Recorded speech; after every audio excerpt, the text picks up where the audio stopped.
Hey folks, welcome back to the Feroz Moto channel. Today we're talking about something that's been on my mind and eating me up inside. Well, it's not that bad, but it is something I constantly see on reels and other videos where Miata or smaller horsepower cars going up and eating other cars on the racetrack. And I think it is such a cherry-picked and bad visual description and cue of what modern cars can do. And I think I just want to talk about how I feel and what's going on with the situation. So Miata is always the answer. You hear it all the time. Low weight, manual 6-speed cars, rear-wheel drive, kind of teach you the dynamics of driving. But once you're at a different level of speed and understanding your chassis, your situation in car, once you get into a higher horsepower car and start pushing that limit, you're going to be obliterating that Miata. And I understand low weight, driving dynamics are still perfect. You can go around turns and everything at high speed. But once you have a competent driver and a competent car, of course it's going to be faster. So I understand a lot of people usually buy way more car than they really should in the beginning, and that leads them to bad driving and crashing cars and everything. But for drivers that are actually competent and understand what they're doing now, playing with their chassis and their limit and actually starting to perform and push faster and faster, those guys are going to be absolutely obliterating those cars in the straights and the turns. You guys seen in my videos too, as of now I'm getting definitely much more comfortable with my car. When I was at Lime Rock, I was lapping a Miata in my group constantly. There's just no room for him to make up time. Even in the turns where I'm marginally slower than him now, like, it's just not the same. So I think in defense of modern cars, heavy cars, I understand that, you know, it's going against the, purest sensation of we want lightweight rear-wheel drive cars. But at the end of the day, it's a comfortable car that can get me to the racetrack, get me home reliably with no problems.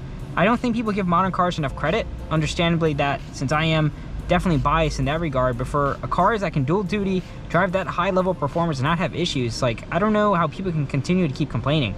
I know cars are getting more heavier and bigger in that sense, but they're also getting safer.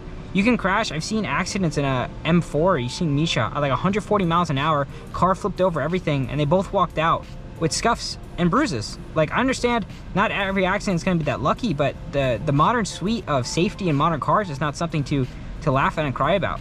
Like, you crash in a Miata with no cage or roll bar, you're dying, bro. Like, straight up. You're in a tin can that weighs nothing, going at Mach Jesus speeds in turns. If anything goes wrong, you're gonna have a horrible day.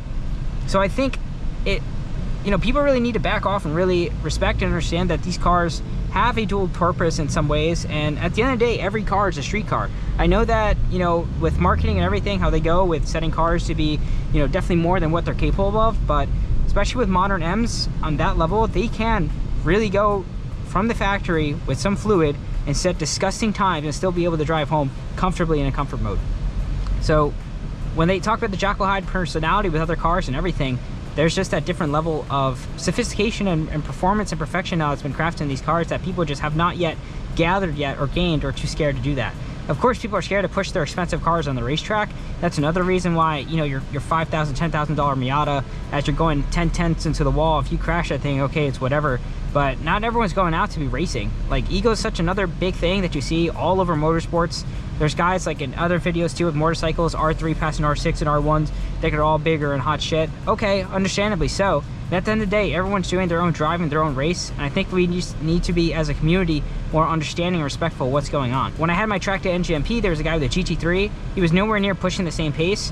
I was asking him how he was doing and everything. He was not running insurance. He's just out there to have fun and just kind of drive the car after his break-in. So everyone has a story. Everyone has, I guess, their own cope, but we just need to understand that we're all out here to have fun at the end of the day. And when people start pushing things and really pushing and upsetting other people's egos and trying to make it way more bigger than it is, I think it just makes the whole community way more toxic and less fun regardless. So it's just my rant and 2 cents about this subject. I do think that for a new learner, a new person getting into cars, you definitely don't need to get something high horsepower, super heavy, inexpensive. But for situations or scenarios where you need a one-car solution, a modern M is just so perfect for the job. And you could say Type R, but with how they overheat that bad on track, I still think it's disgusting, especially with the brake vectoring, how they overheat brakes. I just don't see how people can keep justifyingly defending that car for track purposes. I think Elantra N is definitely way better in that regard, but there's just so many other better platforms that could just help you get out there reliably and just have fun. Like, I don't know why people want to have problems and headaches. Like, it just seems like, it's like that soft hands meme, where if you're not having a car that's breaking down a track, having oil leaks, having issues, not super raw and visceral, shaking your teeth as you're chattering through the driving, like, driving doesn't have to be that, like, abusive. Like, we're in the future. We have AC, we have modern comfort, we have traction control that works. Like, why can't people go out there, have a safe and fun time without getting made fun of? I don't understand it. I think we need more people to get into this sport, and with people, you know, bashing and going after the throats for not having the, you know, perfect, most visceral, raw driving experience, I think it just completely defeats the purpose. We're seeing tracks starting to close down faster and faster. Less people are signing up. There's just less money going into the sport for the local grassroots, the smaller people, and I think it's just going towards the wrong direction, how people are seeing it, and just the ego that goes around with everything going there. So on my side of the East Coast, I don't think it's as crazy. West Coast, I see a lot of the reels and everything out there, with that coast being a bit more judgmental and definitely a lot uglier, but I think there's just bad characters everywhere, and we just got to be better as a community as a whole. Always be open, accepting of everyone's cars, builds, different levels of speed, and always try to give something that's helpful. You know, we all have the same hobby. We're all nerds at the end of the day. Even though people like to make cars, as cool as it is, like figuring out what tires are, understanding tire pressures, heat, you know, suspension, alignment, geometry, like this is all very nerdy stuff for any other people that has no idea what cars are, that just bring them to A, point A to point B. So this is probably a decent video, but if you guys also have this point of view or want to combat me or comment me down below, I'm happy to talk about it. I know it's a bit more, I don't want to say controversial, but an interesting take on the subject matter, as I am in the other spectrum of what I think is still a fun, proficient platform to drive in.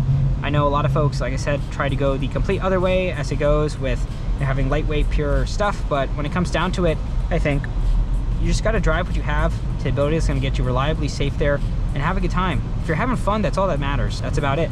If you guys have anything you want to say, please leave them down in the comments below. If you enjoy this content, please don't forget to like, favorite, and subscribe, and I'll catch you guys in the next video. Feroz Moto out.